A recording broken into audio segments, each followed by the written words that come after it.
Hi everyone, welcome back to my channel. So today I would like to share to you one of the things that I am currently busy for, and that's my Canadian immigration processing. Now at this point, I am preparing for the IELTS exam. Now if you don't know what is IELTS, it's actually International English Language Testing System. So what is IELTS for? It is an exam where your English proficiency in speaking, reading comprehension, writing essays, and listening are assessed, and typically they are administered by the British Council. So here in Oman, it's the British Council Oman who is administering the test. Now my test will be on November 7th, so I still have enough time to study. Now there are two parts. There's the listening, reading, writing essay. Yes, that's one part. The other part is the speaking. Now the first part typically runs from 3 to 3.5 hours, while the speaking part is just, I think, 10 to 15 minutes. And the questions are basically about anything in general. So in the speaking part, you are assessed by your proficiency in speaking, your vocabulary, obviously, your grammar, your intonation, but not your accent. So a lot of people think that you are assessed or you get high marks if you have Canadian or British accent or American or Australian, but that is wrong, because they will not assess you on that. They will just basically assess you on your proficiency in English. Now in the listening, I think listening has, like, if I remember it right, 40 to 41 numbers, and then 41 items, and then the reading comprehension, there's about 2 to 3 paragraphs that you need to read, and then there's multiple choice afterwards. And I think the entire part of the reading comprehension is about 40 minutes. And then lastly would be the essay. Now the essay has two parts: the 150 word essay and the 250 word essay. So 150, I think, more or less, I think it's a bit, it's how do you call that? It's a bit easy to manage, but the 250 words is probably hard. So I'm just practicing until I get to the level where I feel confident that I will have a high mark.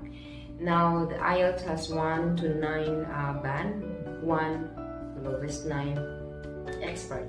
So my agency here in Oman is requiring me to have at least 7.5 band, so it's between 7.5 and 8. So that's really quite high. That's why I'm a bit really trying hard to practice, so the chance of getting that high mark is attainable. Now IELTS is required for, let's say, students who want to go to English-speaking countries to study, such as UK, USA, Canada, Australia, New Zealand, those countries. Another requirement of IELTS is, when you are immigrating to English-speaking countries, you are also required to have IELTS, and this is why I take the IELTS. Now, why I am processing my Canadian immigration or Canadian permanent residency? Well, I've been here for 13 years in the Middle East, and I feel that it's about time to leave the Middle East for a country that will give me permanent residency or citizenship. And plans could still change. Maybe after 2 years, I will just decide to go home to the Philippines. That's okay. For me, I don't regret spending money for the Canadian immigration, because one of the reasons is that I just want to have option. We always want to have options. What if I don't want to go home yet? So then I will have another country where I can legally work and live until I decided to leave it. You know what I mean? And the USA and UK is, those countries are off limit to me. It will be really, really hard for me to get through. So my options will be for Australia, New Zealand, and then Canada. Now I have pets. One of them is visually impaired. Gobi is blind, and taking your pets to Australia or New Zealand is really hard. It is expensive, and it is very stressful to your pets, because I think the quarantine is really long. It's like, I think 6 months. It's expensive, and I just don't think my pets, the 3 of them, will be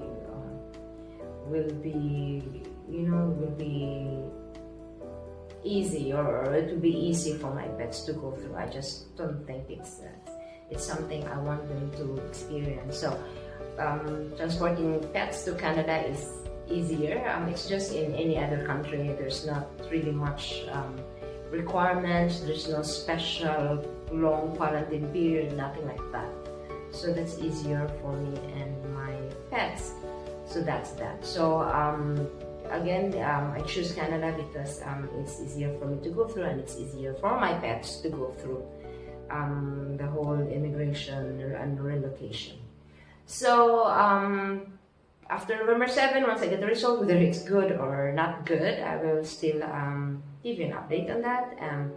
And then once I go through the process of the Canadian immigration, further process, I will show you. And then maybe if you're thinking of immigrating to Canada, you might be able, or you will learn a thing or two about my experience. So that's it, and ciao, see you next week.